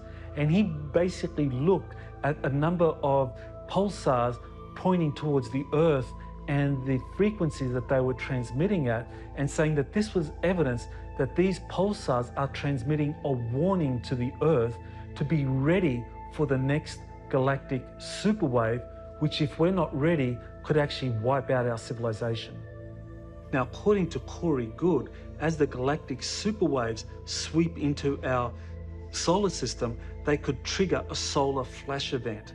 That would be where the sun's corona would be ejected in a massive super flare. And because the Earth is roughly 25,000 light years from the center of the galaxy, that's how long it would take for a galactic superwave to travel from the center of the galaxy to us at the moment. Now, that 25,000-year cycle is not just some nebulous thing. It actually has a very tangible marker in the wobble in the Earth's axis that takes 25,000 years to complete, and this represents the time that is required for the stars in the night's sky to drift through a complete cycle surrounding the pole star. This acts as a type of clock that tells us when the end of the cycle is going to occur. And these historians found that 35 different cultures around the world were tracking this precession, and they had information about this precession encoded into their religious myths. And it does appear that some singular source worldwide programmed these mythologies and left this material for us to discover. This would appear to be the work of the benevolent, positive extraterrestrials, which the people in the secret space program call the genetic farmer extraterrestrials. These beings knew that we were going to go through this ascension process. So in addition to the secret space program, a program was developed called the Continuity of Species Program. And that program was developed to basically scare all of the nations of the world to provide a certain amount of their GDP to these elite to create underground cities and bunkers and colonies outside of our star system in case our sun were to micro or major nova. So the elite powers in control of this planet are planning for doomsday. It could mean a massive solar flare that gets emitted that society is not prepared for, or it could mean a public that starts waking up, that gets really, really mad. So these elite powers in control, to prepare for a variety of scenarios that could mean their downfall, they've been building a huge subterranean cavern system, basically deep underground military bases, DUMBs. They're kept very, very secret. These free energy sciences and technologies that we've been discussing are most likely kept within many of these deep underground military bases, among many other sort of genetic and other experimentations that they want to do in secret. 20 years ago, I had a Soviet colonel who spoke to me about a deep underground base outside of Moscow that he had been at and he had worked at.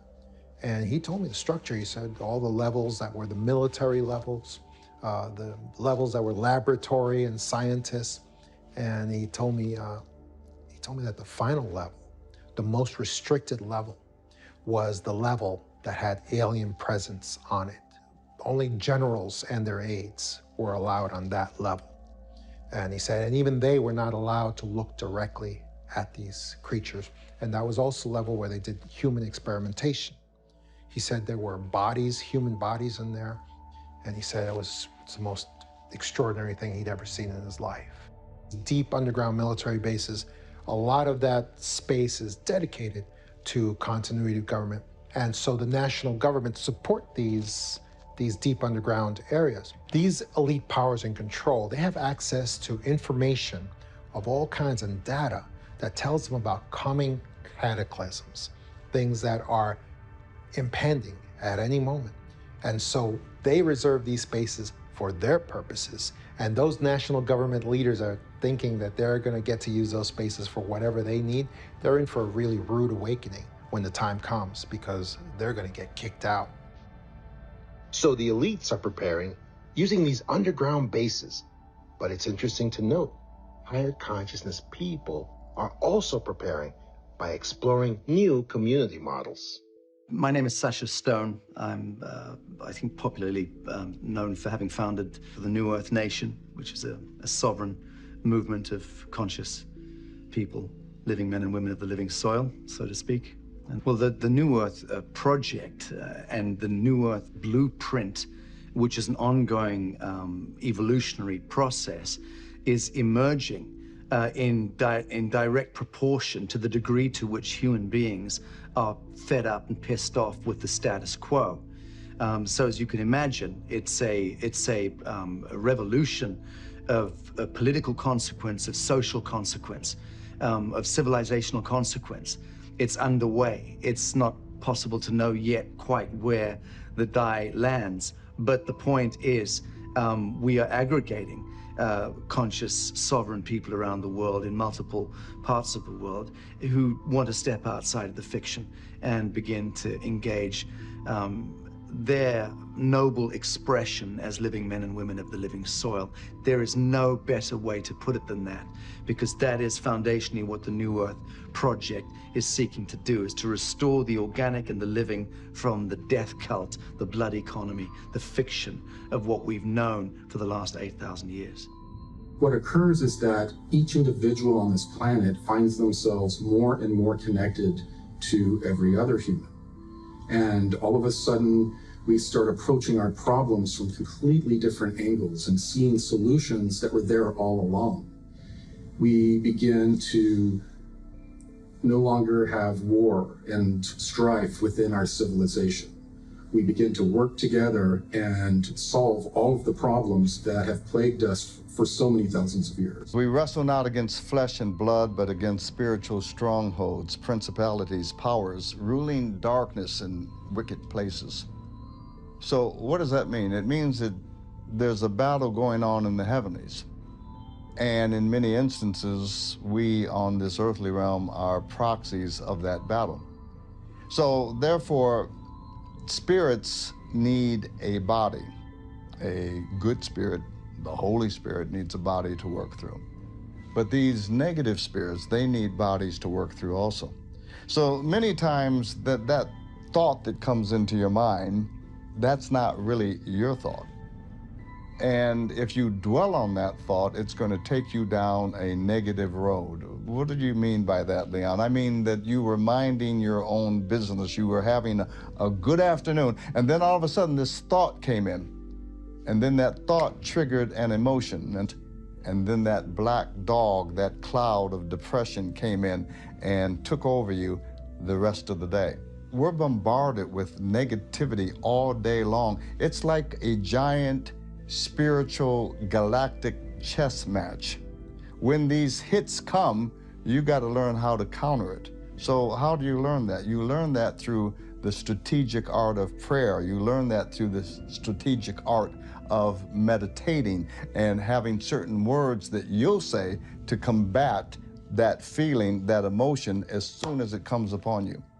That's part of becoming a master. You're going to master those thoughts. You're going to master those emotions. You're going to discipline yourself, your words and your actions. So we are now experiencing this war between good and evil that was predicted in the Bible. The negative agenda cannot survive as we go through this solar flash. They can only do their nefarious activities up until this event happens, at which time everything changes. We have these angelic types of ETs and amoral types of ETs that are trying to assist us to ascend through the spiritual means. But we also have a group of ETs that we call AI prophets, and they worship some sort of artificial intelligence signal that we don't know where it came from. We are told that most likely what happened is that somebody dabbled somewhere where they shouldn't and created some sort of rip between realities. And in the reality where this AI signal came from, there was a mass consciousness that was an electromagnetic life form. And that electromagnetic life form bled into our reality. And because it's an electromagnetic life form, it is able to control and manipulate technology at will. They take those technologies and turn them on the biological species that created them. There are two major paths in the ascension process. One of them is an organic spiritual evolution, and the other one is a technological evolution. The easiest way to relate the technological evolution would be the trend of transhumanism that has developed on our planet as we have developed our technology. So in star system after star system, we have systems that are infested with artificial intelligence signals and actual technology taken over by this AI. What I've been told is that when we have this next micronova event, that the electromagnetic pulse that emanates is expected to destroy this entire AI signal and infrastructure that is in our solar system, thus freeing us from any type of influence from this AI. I was also told that at the end of every age, there is also a great revealing or apocalypse that occurs that reveals all of the secrets that have been hidden from humanity and is a part of the disclosure and ascension process.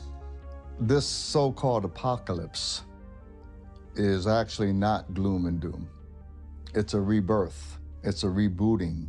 It's the beginning of a brand new age, a brand new dispensation. And after it occurs, truly there will be more peace on earth. Truly there will be more goodwill toward man and to one another. Truly there will be a whole new beginning. Actually, it's something to look forward to. Christianity, in the Bible at least, doesn't predict a solar flash per se. But let's remember that the 4 main books of the Bible that contain the direct words of Jesus are Matthew, Mark, Luke, and John. All 4 of these core Gospels have direct ascension prophecies encoded into them. This appears with Jesus actually saying, "As it was in the days of Sodom and Gomorrah, so shall it be in the day of the Son of Man." Now, what does that mean? Sodom and Gomorrah ended with fire and brimstone raining from the heavens, right? So the end of the Son of Man features fire and brimstone raining from the heavens again. That is the solar flash. That's the debris that comes out of the sun. Jesus also says, "As it was in the days of Noah, so shall it be in the days of the Son of Man." Well, the time of Noah ended with a large flood. So Jesus appears to be talking about a global catastrophic pole shift event that creates a global flood. In the book of John, Jesus says the fields are white and ready to harvest. So these fields appear to be another metaphor of the ascension process. The real key to Jesus' metaphors of ascension appear in the book of Matthew, and it appears the most in the parable of the wheat and the tares. Now, the word tares refers to weeds. One of Jesus' strange encrypted analogies of ascension is where he describes how the earth is like a field of wheat that has been planted. But the adversary is allowed to sow seeds of weeds in the garden, or tares. Now, this is an analogy where Jesus says that the wheat and the weeds are allowed to grow together until the time of the harvest, at which time the weeds will be plucked from the wheat one by one, gathered into bundles, and burned in his barn. This is a symbol of the solar flash. The teachings of Christianity and the other 34 ancient spiritual traditions all say the same thing. They all say that when this solar flash happens, if you are on the positive side, you are not affected by it except in a positive way. Jesus designed his incarnation to show us what we will go through. This is why Jesus says, "As I do these things, so shall ye do them, and greater things, for I go unto my Father." That's John 14:12. So I want to point out that once we look at the records from these other cultures, the prophecies of ascension that Jesus gives us are remarkably consistent. Jesus does not talk about the solar flash per se, but he does say, "Two shall be walking in the field, and then there shall be one." If we look at the Zoroastrian tradition coming out of Iran or Persia, they talk about frasho kareti. They say that molten metal will come out of the mountains and down into the lowlands. With the Hindu scriptures, they report a very similar phenomenon, except they call it the Samvardhaka fire, or Samvarta fire at the end of the age, which they say comes directly out of the sun. They also call it the Yuga fire. They also talk about the fact that it causes rainbow colors in the sky, and we find out that that's because it creates a massive global aurora borealis. Isn't it interesting that the same prophecies that Jesus was giving us appear in the Quran, which is the Islamic Bible, quite extensively? They appear in the Old Testament. They appear in Native American spiritual traditions, in Celtic traditions, Druidic traditions. Everyone has this. The expanding electromagnetic field coming from the sun is going to interact with the consciousness of humanity. What occurs is an ascension event.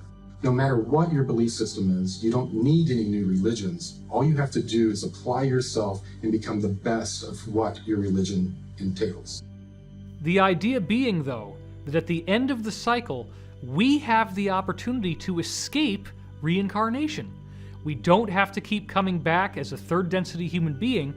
We can come back at the next level. So people often ask me, what's going to happen to the people who are not going to ascend? And there's a lot of them.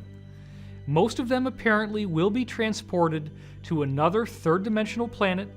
It's actually done with these massive extraterrestrial motherships. What I was shown was that other ET civilizations in our local stellar neighborhood, who they referred to as our cosmic cousins, descended on the planet, and it looked like stars falling from the sky. There were so many craft coming, and they came to render aid to all of humanity after the fall of the technological civilization. What I'm told by these beings is that we will get the experience that we need, the experience that will expand our consciousness and help us evolve in the most beneficial way. If we want to avoid a major cataclysm, what we can do is start to develop our consciousness now.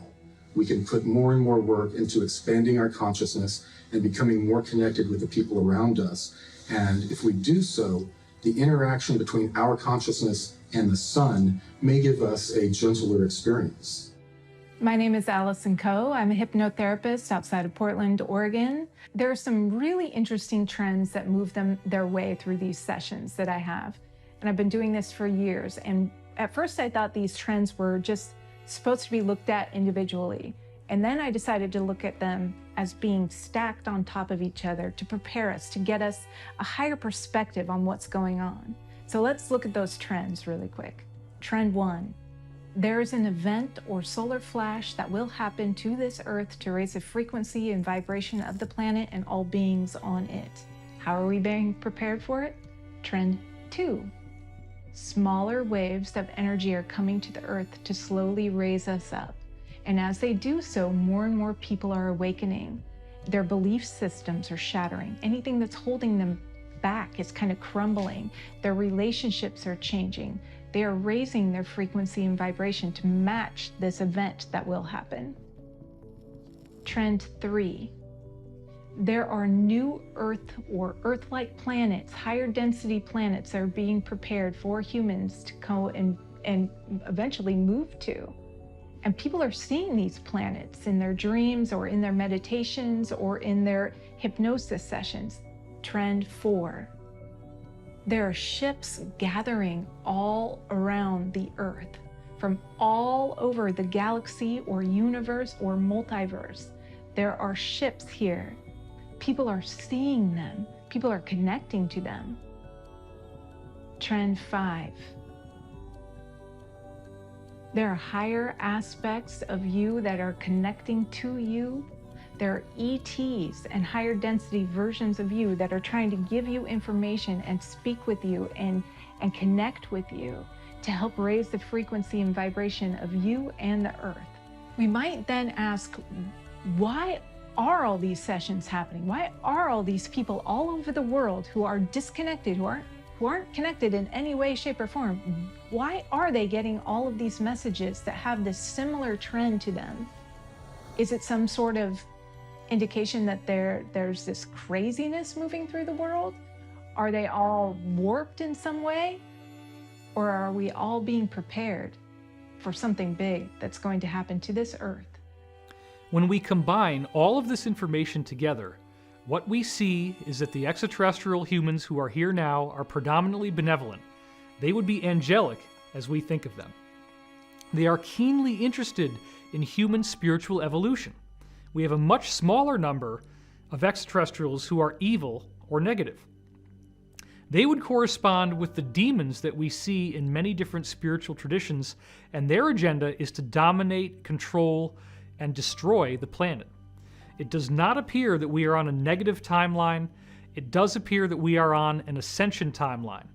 And what we need to understand is that by simply following the basic principles of service to others, being more loving, being more forgiving, taking time to be patient, and learning to love yourself as well as being loving to others. That is also a very important point. Self-forgiveness, self-acceptance.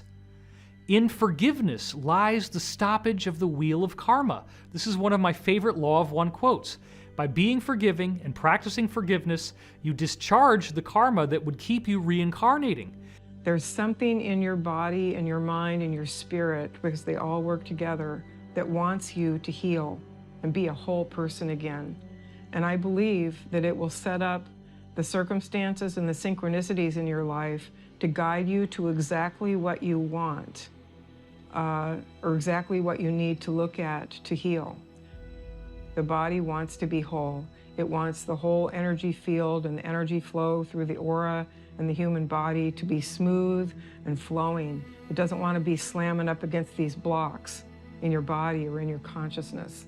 And it will keep working away at those blocks one way or another until you can find the way to heal so that energy can flow smooth again, and then you can be more seamlessly connected to the whole of the universe. If you really want to heal and you're willing to go wherever you need to go to heal, the universe will set up the synchronicities that will guide you to what you need to find out about yourself so that you can heal. It's not about what happens, it's about how we handle it and how we help those around us. And if you're watching this right now, you actually have the power to do that. And I think that's what people don't really understand, is that all of us collectively have the power to help one another, no matter what's going on. Mm-hmm. Well, also on top of that, I think that when all of these things do get exposed, there's so many people in the mainstream society that are just going to be like, what is going on, you know? And they're going to look to not just us, I mean, the collective yeah, everybody who's focusing on this for answers. But I think there's a divine aspect to this where we don't even know our own potential as human beings. My dear ones, this is not gloom and doom. This is not the end of the world. Ascension is the start of a new age. You are a son or a daughter of God Most High. It's who you are, it's what you are. The Great Spirit, the Great Source, the Alpha and the Omega. You are the son and the daughter of the Alpha Omega. If we were to unify, if we were to get over the fear and start living with hope and living with positivity, they wouldn't be able to feed off our negative energy anymore. Thus, I feel the question one should ask would be, how can I individually be prepared? What you have to do is believe in yourself and your healing and your light and your vibration. That's all the preparation you need at this point. You have to start being whole. Our bodies are made up of these trillions of atoms that are quantumly entangled not only to one another, but to everyone else. So in this ascension window, we're actually lifting the veil between life and death because we've gone through enough of these cycles that the polarity or the duality between life and death is beginning to thin. Numerous religions and a variety of cultures have prophesied that this event is coming. It's not a matter of if, but when. Contact is happening now, and we have to get ready for the mass event that's coming still, which is happening soon. The main message from these ETs are for us to become more spiritual and to prepare ourselves for this coming event. So there's big changes coming, but everyone's got a piece in this, and no one's more important than anyone else. We're all in the same wavelength here at the most important time in the universe right now. I don't care what religion you are, what color you are, what culture. It doesn't matter. That 0 point that we want to get to is right here. And when you connect with this, everything's connected. We need to reconnect with what's ethical. How do we live as a civilization ethically and morally with all the new technology that we have, that we're developing, and that we will develop in the future?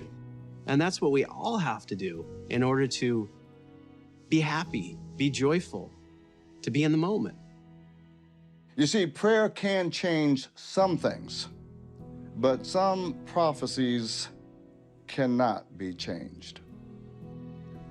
The information that we have been holding back, or at least survived throughout the ages, has to be put out there. I'm offering teachings that's 20,000 years old, and all I don't need money, just people to listen. Can we retrain ourselves and even teach the next generation the value of being of service to others? To honor Mother Earth, to honor our animals, to honor one another, to respect the sovereign dignity of each individual? The best thing that you can do if you find yourself in this Illuminati in any way, the best thing you can do to absolve yourself of any karmic debt is to come forward as an insider, as a whistleblower. If you dedicate your life in service and you are willing to speak out and act on behalf of the greater good for humanity, you better believe that you can get your ticket to the ascension. You can make a difference by becoming a hero. If you become a hero, if you do the right thing, you do not have to be condemned. You do not have to miss out on this ascension process. So I believe we must remember that the spiritual forces that exist on earth are real, that the different teachers from different religious backgrounds did come in with a message. There is a consistency to that message. This is the angelic positive agenda. It is to teach us the importance of love, positivity, compassion, long-suffering, patience, forgiveness, and understanding. And once we embrace and live by these principles, we are bringing ourselves into vibrational accordance with this higher truth. It is a very exciting future, and it is a future that I am willing to fight for and that I spend every day of my life to prepare us for. That is the mission, that is the objective, that is the ascension, and that is the cosmic secret.